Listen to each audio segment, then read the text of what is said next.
Le maître dit Fu Zi Shuo. Découvrir les idées de Confucius, qui ont fondé l'esprit des Chinois.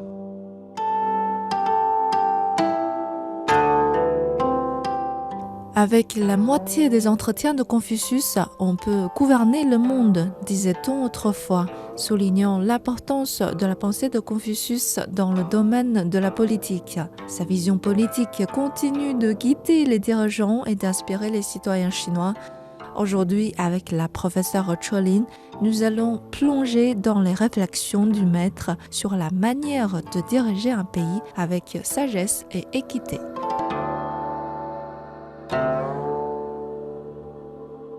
Confucius vouait une admiration profonde au roi sage de l'Antiquité chinoise, Yao Shunyu, à qui il a rendu hommage dans le 8e chapitre des Entretiens. Le maître dit « Quel souverain peut égaler la grandeur de Yao? Quelle majesté! Il n'y a pas de vraie grandeur que celle du ciel, et seul Yao était à sa mesure. » Si infinie était sa vertu que le peuple ne savait comment le dénommer dans leur louange. Quelle perfection marque ce qu'il a accompli, quelle splendeur émane des rites qu'il a institués. Donc dans cette citation, Confucius fait l'éloge de Yao et surtout, il a beaucoup insisté sur les rites.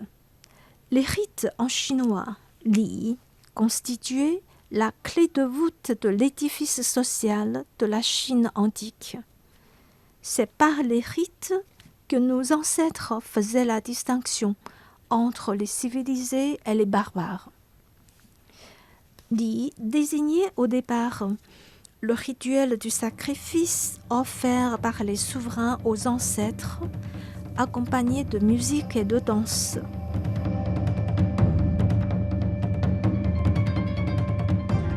Et Confucius accordait une grande importance aux rites parce qu'ils n'étaient pas seulement des manifestations extérieures des cérémonies, ils incarnaient aussi le bon ordre de l'univers, le raffinement de la civilisation et le bon fonctionnement de l'État.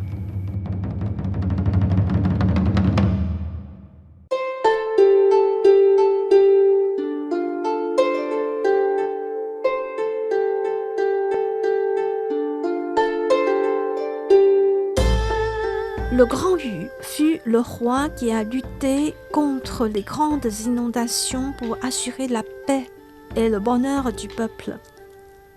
Il était pour Confucius un exemple sans faille. Il mangeait et buvait frugalement, mais l'abondance de ses offrandes aux mânes et aux esprits manifestait la plus grande dévotion filiale. Il vivait dans une humble demeure, mais toute son énergie passa dans les travaux d'assèchement et de canalisation. Fin de citation.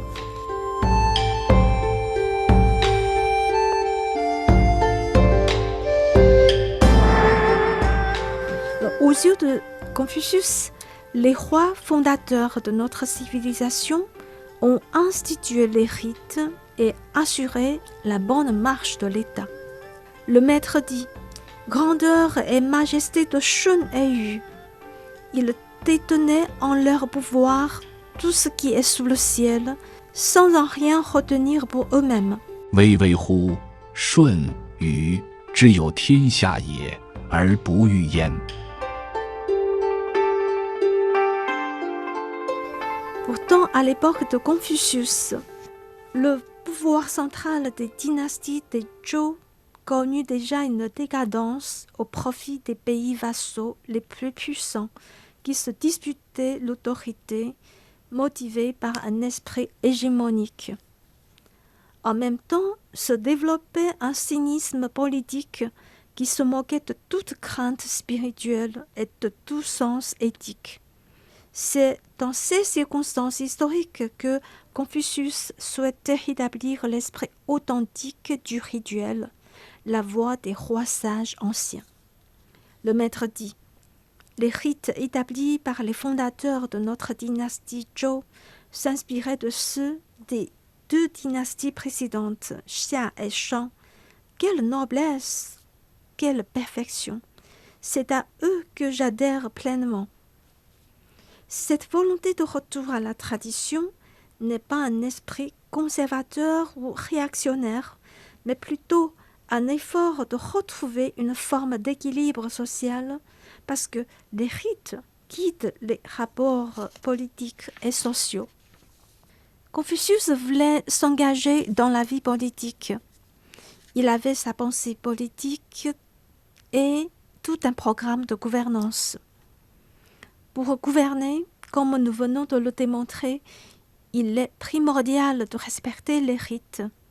Le maître dit, pourvu que les gouvernants s'attachent aux rituels, le peuple sera facile à gouverner. 上好礼，则民易食也。 Selon Confucius, on ne peut gouverner sans la vertu, le jeûne. C'est aussi un principe fondamental. Le maître dit, qui gouverne par la vertu est comparable à l'étoile polaire, immuable sur son axe, tandis que la foule des astres lui rend hommage. C'est-à-dire que c'est la vertu qui confère la légitimité au gouvernant, c'est la force morale qui légitime son pouvoir. Ailleurs, le maître dit, à qui mieux que Shun sut gouverner par le non-agir? Que lui était l'action? Il lui suffisait pour régner la paix de siéger en toute dignité face au plein sud, c'est-à-dire sur son trône. Ça suffit. Ici, gouverner par le non-agir ne veut pas dire sans rien faire. Confucius voulait dire que le souverain peut régner en vertu de sa vertu suprême. Sa force morale suffit à légitimer son pouvoir et à exercer son influence bienfaisante et pacifique sur le peuple. La souveraineté repose donc sur la vertu, érigée en principe suprême.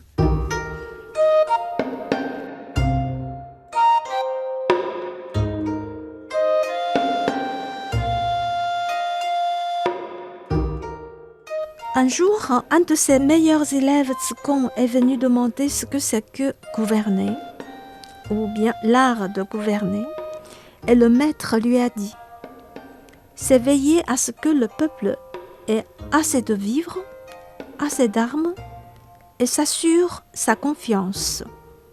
Et parmi ces 3 choses, c'est la confiance du peuple qui devait être le socle de l'État. » Puisque le maître dit « Sans la confiance du peuple, aucun État ne saurait tenir. » 民无信不立。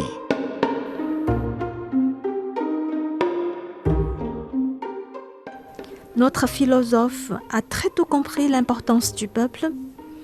Le bien-être et la confiance du peuple sont au cœur de ses préoccupations. Il a tenu à rétablir la paix et procurer le réconfort au peuple.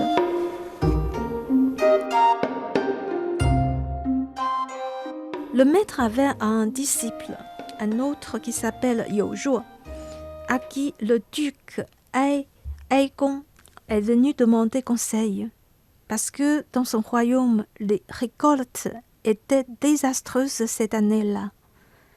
Le disciple de Confucius lui a proposé d'abaisser les impôts. Le duc Ai ne comprenait pas, puisque même le double ne lui suffisait pas. Alors, You Zhuo, le disciple de Confucius, lui a expliqué ceci. Si le peuple a suffisance, comment le prince serait dans la gêne? Si les gens souffrent de pénurie et de famine, comment le prince, seul entre tous, aurait suffisance? Donc, la mansuétude envers le peuple, un aspect important du jeûne, la vertu d'humanité, au sens politique ici, permet de consolider le pays selon le confucianisme.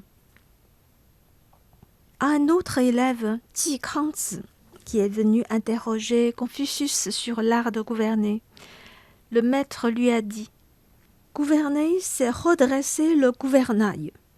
Si vous le tenez droit et ferme, quel est celui qui osera dévier? Confucius insistait toujours sur la vertu de celui qui est au pouvoir. La droiture, la rectitude, c'est la qualité requise pour un gouverneur, un dirigeant.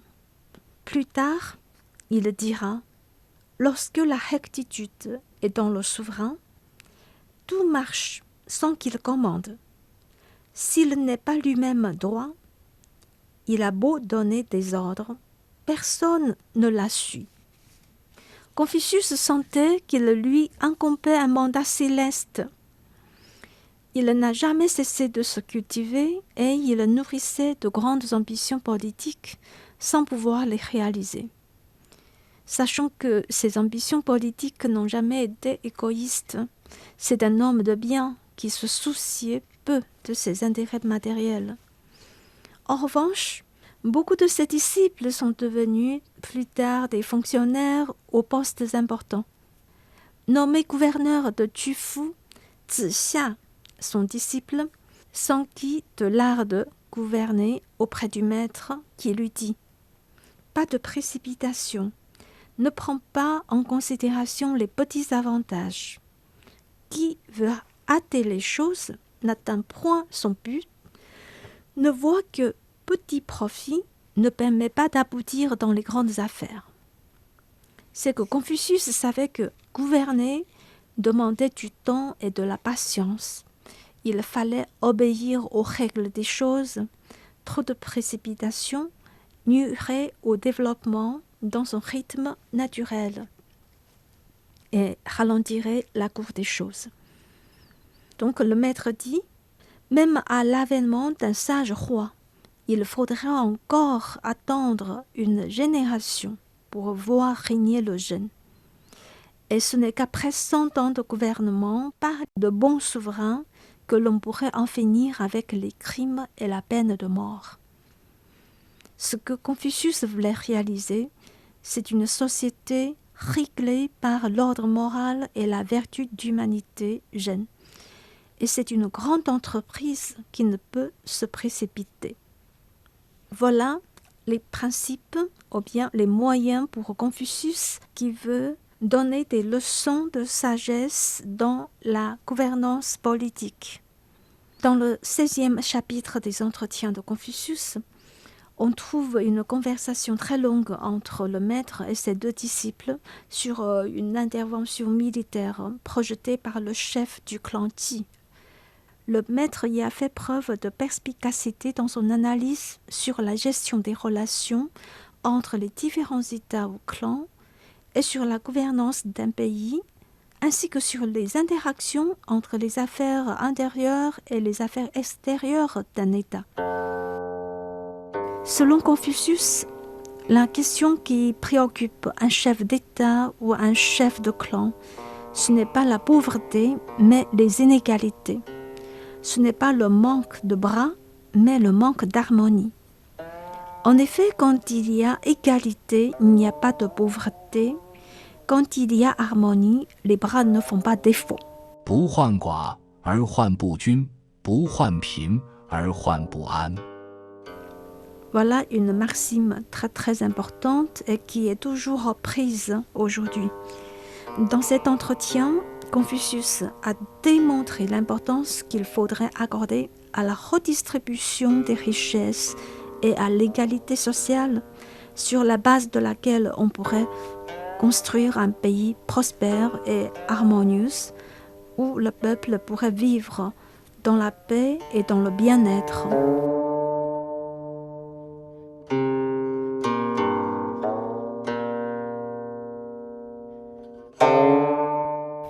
Confucius a dit à ses disciples un jour, « Si seulement quelques princes me prenaient à son service, ne fût-ce qu'une année, je ferais du bon travail. En 3 ans, je pourrais réaliser une forme de gouvernement durable. » S'il s'est fait engager à quelques postes subalternes dans l'administration, il lui est arrivé de mettre son talent pendant 3 ou 4 ans au service du duc du royaume Lu. Si Des seigneurs lui ont demandé conseil, mais sans lui confier le gouvernail. C'est que les souverains, à son époque, n'étaient pas à sa hauteur. Sur le plan politique, c'est une histoire d'échec et d'infortune pour Confucius. Le maître a même assumé une image qu'un passant a forgée pour lui, quand il était embarrassé et errant, sans où aller, comme un chien sans famille. La meilleure thérapie pour Confucius, c'est peut-être l'enseignement.